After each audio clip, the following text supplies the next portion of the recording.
خداوند آپ سب کے ساتھ ہو۔ ہمارے خدا یسوع مسیح کی خوشخبری مقدس لوکا کے مطابق اے خداوند تیری تمجید ہو۔ اس کے 18ویں باب کی نامی آیت سے ہم بیان سنیں۔ ایک دن یسوع نے ان کے حق میں جو اپنے پر بھروسہ رکھتے تھے کہ ہم راست باز ہیں اور دوسروں کو ناچیز جانتے تھے، یہ تمثیل کہی کہ دو شخص ہیکل میں دعا کرنے گئے، ایک فریسی دوسرا محسن۔ فریسی کھڑے ہو کر اپنے جی میں یوں دعا کرنے لگا، اے خدا میں تیرا شکر کرتا ہوں کہ میں باقی آدمیوں کی طرح جو لٹیرے، ظالم، زناکار ہیں یا اس محسن کی مانند نہیں ہوں۔ میں ہفتہ میں 2 بار روزہ رکھتا اور اپنی ساری آمدنی پر دے یقین دیتا ہوں۔ مگر اس محسن نے دور کھڑے ہو کر اتنا بھی نہ چاہا کہ آسمان کی طرف آنکھ اٹھائے، بلکہ اپنی چھاتی پیٹ پیٹ کر کہتا تھا کہ اے خداوند مجھ گناہگار پر رحم کر۔ یسوع نے کہا، میں تم سے کہتا ہوں کہ یہ شخص دوسرے کی نسبت راست باز ٹھہر کر اپنے گھر کو گیا، کیونکہ جو کوئی اپنے آپ کو بڑا بنائے گا چھوٹا کیا جائے گا، اور جو بھی اپنے آپ کو چھوٹا بنائے گا وہ بڑا کیا جائے گا۔ مسیح خداوند نے میرے عزیزوں کئی اتواروں سے مسلسل بار بار ہم خداوند یسوع مسیح کا خوبصورت کلام سن رہے ہیں، جو نصیحت کا اور تربیت کا کلام ہے، جو سیکھنے اور سکھانے کا کلام ہے۔ اور پچھلے اتوار اور آج کا جو کلام ہے، اس اتوار کا کلام، اس میں کافی ریزیمبلنس، مماثلت پائی جاتی ہے۔ پچھلے اتوار ہم نے سنا تھا کہ خداوند یسوع مسیح نے کہا کہ مسلسل دعا کرتے رہنا اور ہمت نہ ہارنا۔ یاد ہے آپ کو؟ مسلسل دعا کرتے رہنا اور ہمت نہ ہارنا۔ پچھلے اتوار دعا کرنے کی تلقین کی گئی کہ مسلسل دعا کرنی ہے۔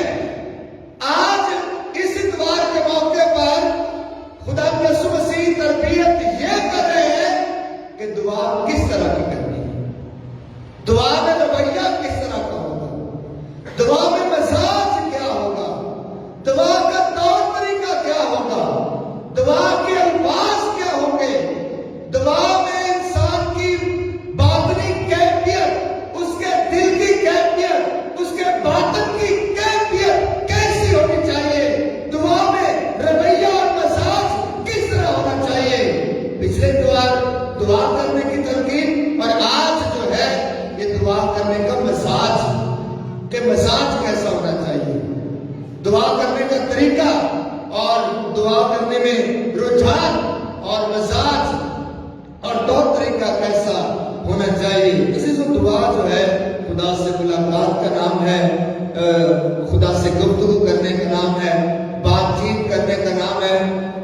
دعا دوسروں کی برائیاں گنانے کا نام نہیں، یا پھر اپنی اچھائیاں بتانے کا نام بھی نہیں ہے، جیسے یہ فریسی کر رہا ہے، یہ دونوں کام ہی کر رہا ہے۔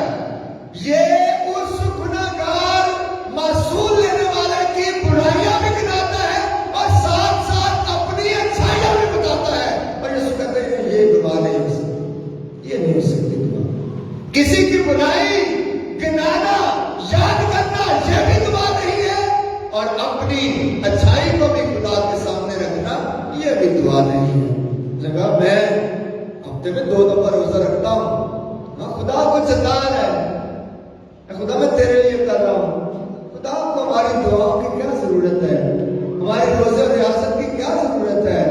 یہ روزہ ریاست سے دعا ہم اپنی خود کی طہارت کے لیے کرتے ہیں، خود کی پاکیزگی کے لیے کرتے ہیں، اپنے باطن کی پاکیزگی کے لیے کرتے ہیں، اور خدا سے رحم پانے کے لیے دعا کی جاتی ہے، نہ کہ اپنے تائیں اپنے آپ کو راست باز بنانے کے لیے دعا کی جاتی ہے۔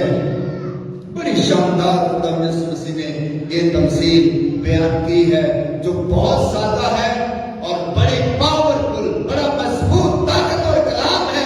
اس تمثیل کے اندر یہ 2 رویے ہیں، یہ انسانوں کے رویے ہیں، یہ 2 اشخاص نہیں ہے، یہ 2 معاشرے کے رویوں کی عکاسی ہے۔ یہ دعا جو آج، یہ تمثیل جو آج قرآن مقدس میں بیان کی گئی ہے، یسوع مسیح نے کہا 2 شخص خدا کے گھر میں دعا کرنے گئے۔ خدا کا گھر دعا کا گھر کہلاتا ہے، دونوں پہ جانا چاہیے تھا۔ نیت ٹھیک ہے، دعا کرنے کی نیت ٹھیک ہے، ارادہ ٹھیک ہے، دعا کرنے گئے۔ کہاں پر؟ خدا کے گھر میں دعا کرنے آئے۔ پہلا فریسی ہے، دوسرا محصول لینے والا محصل۔ اب فریسی، یہ فریسی کون لوگ تھے؟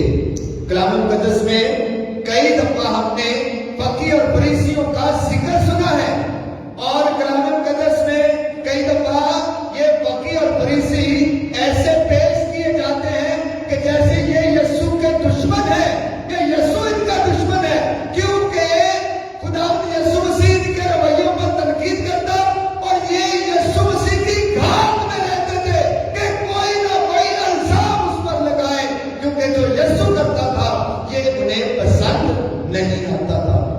ہاں، جو یہ بھی کرتے تھے یسوع کو بھی پسند نہیں آتا تھا، کیونکہ ان کا رویہ دوگلا تھا، ان کے باطن میں اور ظاہر میں تضاد تھا، جو کہتے تھے وہ خود نہیں کرتے تھے۔ فریسی کا لفظی مطلب جو ہے یہ علیحدہ ہونا ہے، دوسروں سے علیحدہ ہونا، دوسروں سے علیحدہ۔ اچھا، یہ بڑے اچھے لوگ تھے، فقی فریسی بڑے اچھے لوگ تھے، اور یہ خدا کی شریعت پر عمل کرنے والے، جیسے خدا کے کلام میں درج ہے ہو بہو ویسے زندگی گزارنے والے۔ اگر خدا کے کلام میں درج ہے روزہ رکھنا ہے تو روزہ رکھیں گے، اگر خدا کے کلام میں درج ہے کہ قربانی کے لیے جو ہے نذرانہ پیش کرنا یہ کریں گے، اگر خدا کے کلام میں درج ہے دہ لکڑی دینی ہے تو یہ دیں گے۔ ہر طریقے سے ایک ایک نقطے پر یقین رکھنے والے اور عمل کرنے والے، لیکن جب یہ خدا کے کلام پر عمل کرتے تھے تو یہ عمل کرنے کی جو کیفیت ہے، یہ رجحان جو ہے، یہی رجحان انہیں خود میں گمراہ کر دیتا تھا، تکبر میں مبتلا ہو جاتے تھے، گھمنڈ میں مبتلا ہو جاتے تھے، غرور میں مبتلا ہو جاتے تھے، اب دوسروں کو پھر ادنا سمجھتے تھے۔ عزیزو، خدا کے کلام پر عمل کرنا اچھی بات ہے، لیکن اس کلام پر عمل کر کے یہ خیال نہیں کرنا چاہیے کہ اب میں دوسروں سے افضل ہو گیا ہوں، میں اب دوسروں سے اعلیٰ ہو گیا ہوں، میں اب سب سے بڑا ہو گیا اور دوسرے سارے نیچے ہیں، نیچ ہیں، کم تر ہیں، گناہ گار ہیں۔ یہ بری بات تھی جو ان فریسیوں میں تھی، ورنہ یہ اچھے لوگ تھے، خدا کے کلام پر عمل کرنے والے۔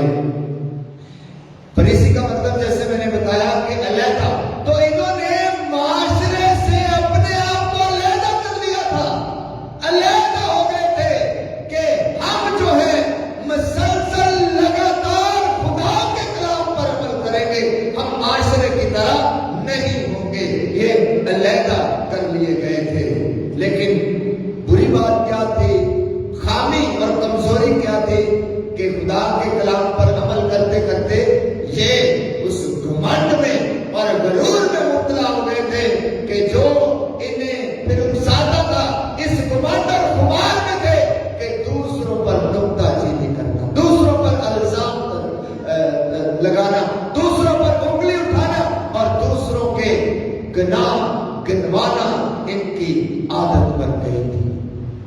یہ فریسی تھے، مصول لینے والے لوگ تھے، محصل، جس کا ذکر آج کلام مقدس میں سنا اور بیان کیا گیا ہے۔ مصول مطلب ٹیکس کلیکٹر، محصل ٹیکس کلیکٹر، جزیہ لینے والے، ٹیکس لینے والے۔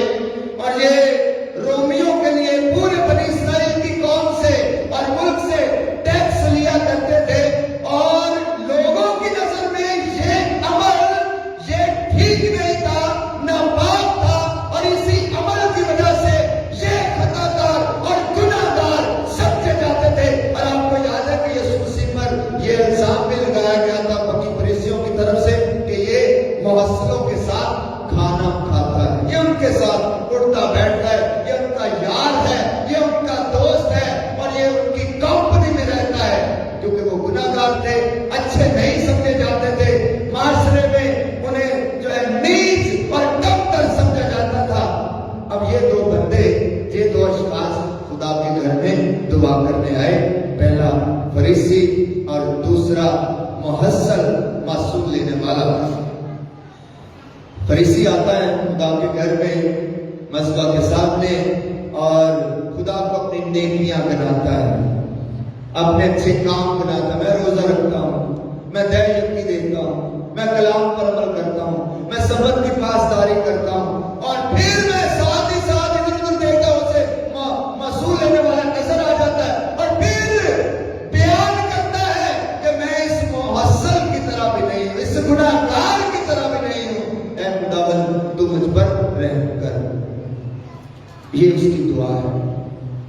شاید نیت دعا کی ٹھیک تھی، رویہ ٹھیک نہیں، سوچ ٹھیک نہیں تھی۔ عزیزو، سوچ اور رویہ یہ بہت ضروری ہے۔ دعا کیسے مانگنی ہے، دعا میں کیا مانگنا ہے، دعا میں دل کی حالت کیسی ہونی چاہیے، دعا میں ہمارے باطن کی حالت کیسی ہونی چاہیے، دعا میں الفاظ کا چناؤ کیسا ہونا چاہیے، آج کی یہ تفصیل ہمیں بخوبی بیان کرتی ہے کہ کس طرح کی دعا مانگنی چاہیے۔ تو اس نے جو ہے اپنے تائیں اپنے آپ کو راست باز ٹھہرائے جانے کی دعا مانگی ہے۔ تو جو اپنے آپ کو اپنے تائیں راست باز ٹھہراتا ہے، خدا کی نظر میں تو وہ کبھی راست باز ہو نہیں سکتا، وہ نہیں ہو سکتا، وہ خدا کی نظر میں راست باز نہیں ہے۔ جو اپنے آپ کو بڑا بناتا ہے، اپنے آپ کو اعلیٰ بناتا ہے، راست باز بناتا ہے، وہ خدا کی نظر میں کبھی بھی راست باز نہیں ہو سکتا۔ اس کی دعا، اس فریسی کی دعا، یہ بڑی زبان درازی کی دعا ہے۔ زبان دراز بہت ہے، اپنا آپ بھی بیان کر رہا ہے، دوسرے کا بھی بیان کر رہا ہے، دوسرے کے گناہ بھی اس کے نظر آ رہے ہیں، اور بڑا زبان دراز ہے۔ اور یہ محصل آتا ہے جسے ساری قوم ہی گناہ گار سمجھتی ہے، ساری عوام ہی گناہ گار سمجھتی ہے۔ دیکھیں اس کا رویہ کیا ہے، لکھا ہے کہ اس نے اتنا بھی نہ چاہا کہ آسمان کی طرف نگاہ کرے، لیکن اپنی چھاتی پیٹ پیٹ کر کہتا تھا کہ اے خداوند مجھ گناہ گار پر رحم کر، مجھ گناہ گار پر رحم کر۔ یہ رویہ، یہ سوچ ہے، یہ حالت ہے دعا کی جو قبولیت کی حالت ہو سکتی ہے۔ عزیزو، ہم سب گناہ گار ہیں، ہم سب خطا کار ہیں۔ اپنے گناہ کو مان لینا، تسلیم کر لینا، اقرار کر لینا، اظہار کر لینا، یہ فضل کی گھڑیاں ہوتی ہیں، یہ فضل کا وقت ہوتا ہے، یہ خدا سے دعا کے منظور ہونے اور قبول ہونے کا وقت ہوتا ہے، جب ہم اپنی خطا کو مان لیتے ہیں اور گناہ کو مان لیتے ہیں اور اعتراف کر لیتے ہیں اور اقرار کر لیتے ہیں اور مان لیتے ہیں کہ خداوند مجھ گناہ گار پر رحم کر۔ عزیزو، خدا نے کہا کہ اس شخص یہ خدا کی نظر میں یہ اپنے آپ کو جو ہے خدا کی نظر میں راست باز بن کر اپنے گھر کو لوٹا ہے۔ یہ رویہ عزیزو شاندار، کیا خوبصورت دعا کرنے کا طریقہ خدا یسوع مسیح نے ہمیں اس تمثیل میں سکھایا ہے کہ کس طرح سے ہم نے دعا کرنی ہے۔ عزیزو، دعا اپنے گناہوں کو یاد کرنا ہے۔ اسی لیے شاید